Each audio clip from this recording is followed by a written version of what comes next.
Hi there, welcome along. It's Classeek 15 and you're with me, Jack Pepper, a composer and radio presenter aiming to give you some insider advice on classical music careers. Together we sit down with classical stars and industry insiders for these bite-sized 15-minute long virtual coffees. Today we are meeting James Williams. He's been managing director of the Royal Philharmonic Orchestra since 2016. His tenure has seen the RPO become the associate orchestra of the Royal Albert Hall, tour Asia and America extensively, and explore major audience developmental digital programmes, including the iOrchestra, a virtual project that introduced orchestral music to over 200,000 people in England. James is a prominent spokesperson for and champion of the arts in the UK. And this is highlighted by the fact that he was invited by His Majesty King Charles III to act as music advisor for the coronation in 2023. But James is soon to leave the RPO to pastures new, becoming the director of London's Royal College of Music, taking up the job in September 2024. Here, we'll focus on orchestras, what it means to be an orchestral player or manager today. We spoke on a video call and I began by asking James how he would define a week in the life of an orchestra's managing director. So it's a diverse range of things that I do in my job. So I have a rather unusual hats being managing director of the Royal Philharmonic Orchestra, because I'm also the artistic director of the orchestra as well. So I spend half of my life doing in effect what's like a chief executive's job, which is about running the business, the finances, development, so actual fundraising, all that side of the business. So make sure that we're financially sound. And the other side of my job is very much looking after the sort of artistic strategy for the organization. So working very closely with our music director, Vasily Petrenko, working very closely with our musicians themselves. And then, of course, looking ahead to future programming for the orchestra in future seasons, because we plan a long way ahead. So it's about delivering the day-to-day of running an orchestra, but also looking at that 2, 3, 4 year runway of planning. And is there a similar breadth for the players? If we're talking about the lifestyle of an RPO player, how would you describe that? So the sort of business model of the orchestra is quite interesting. We're a self-governed orchestra, the Royal Philharmonic Orchestra, which mirrors a lot of the other big London orchestras, such as the London Symphony Orchestra, London Philharmonic Orchestra, and Philharmonia Orchestra. And all of our musicians, in effect, are shareholders of the company, not for profit from their side. But what it does do is it buys them as freelance musicians a vote every year to vote 7 of their peers onto the board of directors. So as managing director, in fact, all my staff, I head up a team of staff here, in effect, we report to the musicians. So if you imagine it's a little bit like a cooperative that we run. So the musicians are very, very involved in the day-to-day life of the orchestra, of course, on the concert platform, in the studio, in the classroom, but they're also involved in the sort of responsibility for the strategic direction of the orchestra as well. But of course, they're all freelance. So lots of them have other jobs. Lots of them teach at conservatoires. Lots of them play chamber music in their own ensemble. So there's quite a diverse range of music making that a musician at the Royal Philharmonic Orchestra will undertake. And what would you say you've observed about orchestral players, having worked with them, in that space of seeing them play, but as you say, also on the board of directors? What have you noticed in terms of what orchestral players like, what they don't like, what they're really good at, what maybe they could work on? What kind of trends have you seen among orchestral players?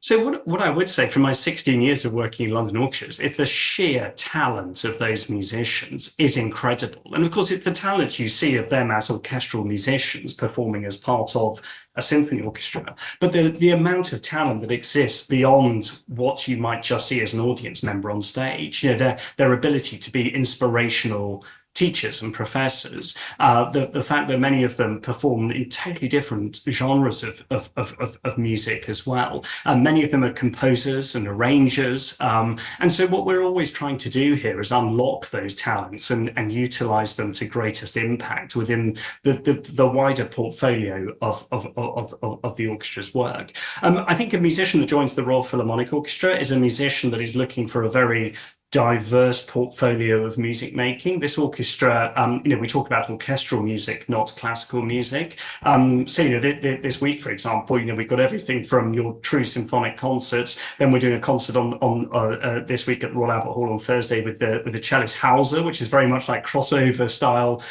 music. And then we've got two big film gala film soundtrack concerts at the Royal Albert Hall on Saturday. So it's a very diverse musical diet that the musicians of the Royal Philharmonic Orchestra have, and that's something that there is a real appetite within the orchestra to be a part of.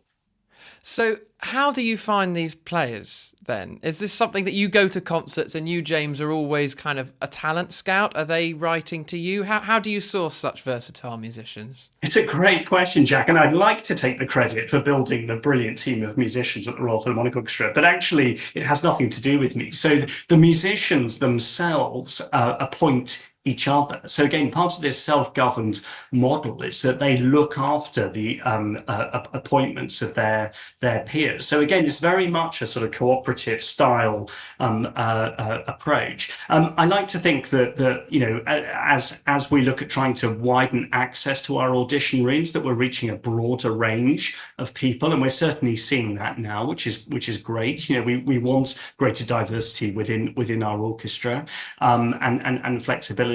But it's very much led by the principals of each section of the orchestra, who will lead an appointment process within their section. And then, as you say, there's a sort of wider committee of musicians that look after those appointment processes. Obviously, it's quite a long process to become a musician of the orchestra. Of course, it starts with a set of auditions, but then a set of trial periods within the orchestra, which is where musicians will be offered paid work to spend time performing with the orchestra on the concert platform, in the studio, and also within education settings. These are very different skills that are required from musicians in each of those areas. And of course, we want someone who's got the highest performance of excellence, but also has that kind of breadth of experience that can cover those different areas of work. So what would catch the eyes and ears of the RPO then? Is it sort of like that somebody decides to leave the orchestra and then there's one position that opens up? Is it same time every year there's an open call and people can meet the orchestra? And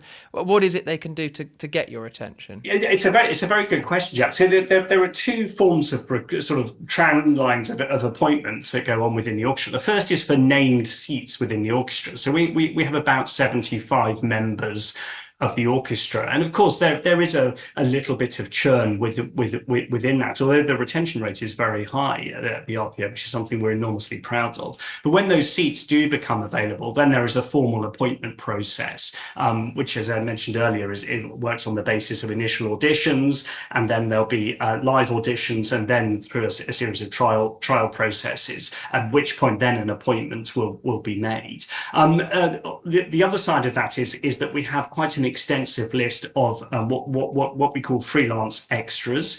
So they're musicians when we need to expand the orchestra beyond 75 musicians. Of course, occasionally our musicians are ill and we need to bring in people to fill in those seats. So it's important for us that we have a really great list of superb quality extras that we can call upon when we need those musicians. And we're running a constant rolling program of auditions for those extra musicians. Anyone can apply, and we get a good healthy number of people every year that look to boost our extras lists. And again, that's run by each section within the orchestra. Well, speaking of jobs and opportunities, you have a new one coming up on your own horizon, becoming the next director of the Royal College of Music in London. So let's shift the focus for a moment to like young people and music students as well. Sticking with the orchestra theme, what do you notice among young musicians today, students, young people sort of breaking into the classical music world, in terms of what they expect life in an orchestra is versus perhaps what it might really be like? Are there any kind of misconceptions that you encounter with music students about life in an orchestra? Well, in all honesty, the life in an orchestra is changing as we speak, the landscape that an orchestra must exist in today is very, very different from what an orchestra was doing even 10 years ago, to be honest. I think, what I'm seeing from the young musicians who are coming through the conservatoires is firstly, incredible talent of those musicians that are coming through. So in terms of artistic standards, I have every confidence in the future of music in this country.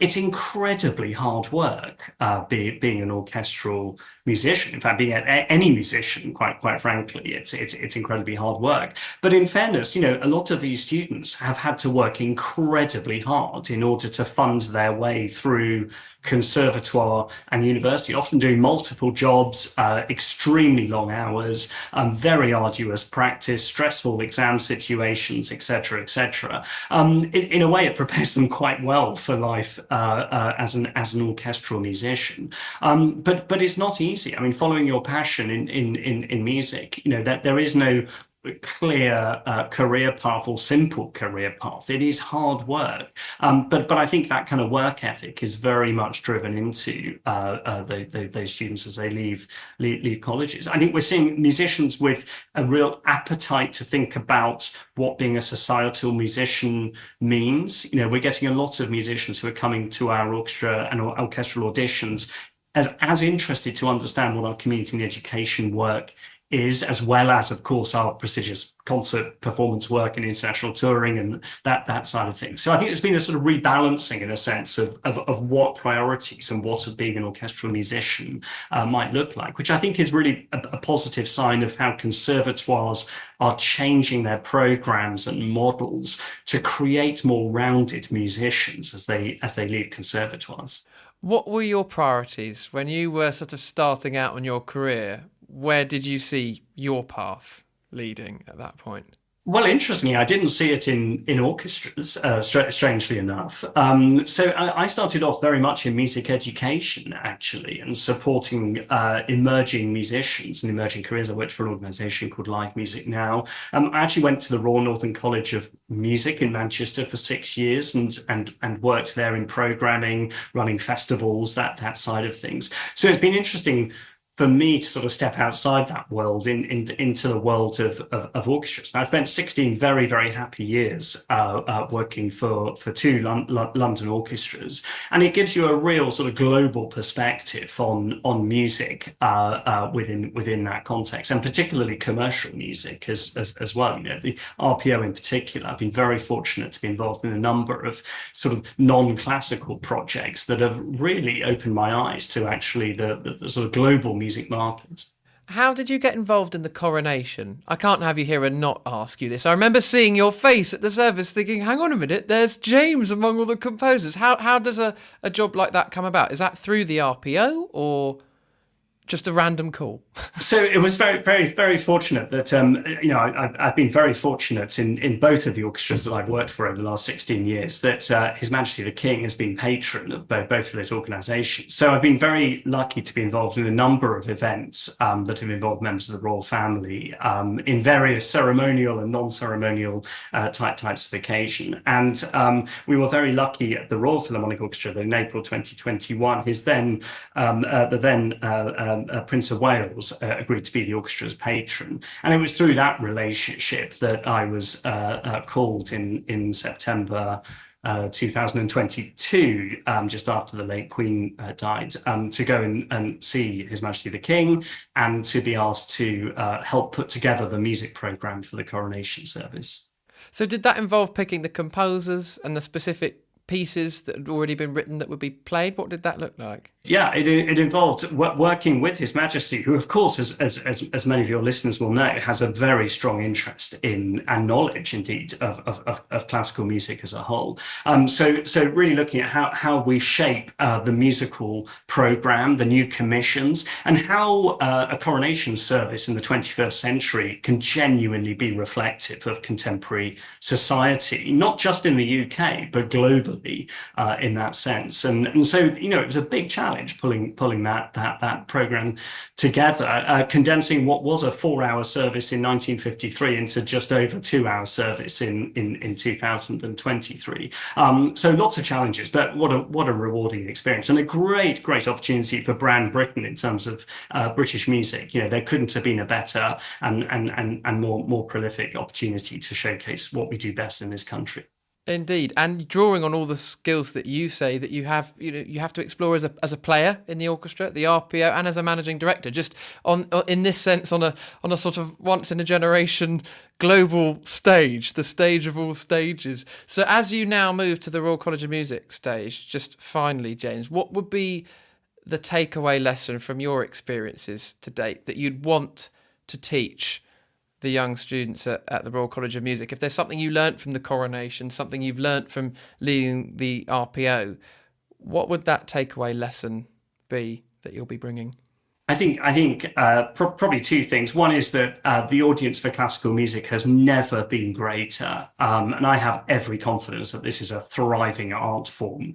And indeed, the talents of the young generation coming through now to take that torch and carry on and develop it is huge. And secondly, really, I think it's all about curiosity. I think I would encourage every young musician to explore their full curiosity. Don't be siloed about what you think a music should be. I think music has constantly over generations evolved, and we should continue to evolve music, and particularly classical music, to ensure it reaches the widest possible audience. James Williams, good luck with the new gig later this year, and thank you for joining us. Thank you, Jack. It's been a great pleasure. Well, that was fun, wasn't it? And I do hope we can do it again soon. You can find the whole Classeek 15 series on the usual podcast platforms and online at classeek.com. And on that very website, you can also find Classeek's online concert series and video on demand. And whilst you are online, do follow at Classeek Music on social media so you can have the very latest updates. Thank you so much for joining me, Jack Pepper, and I hope we can do this again soon.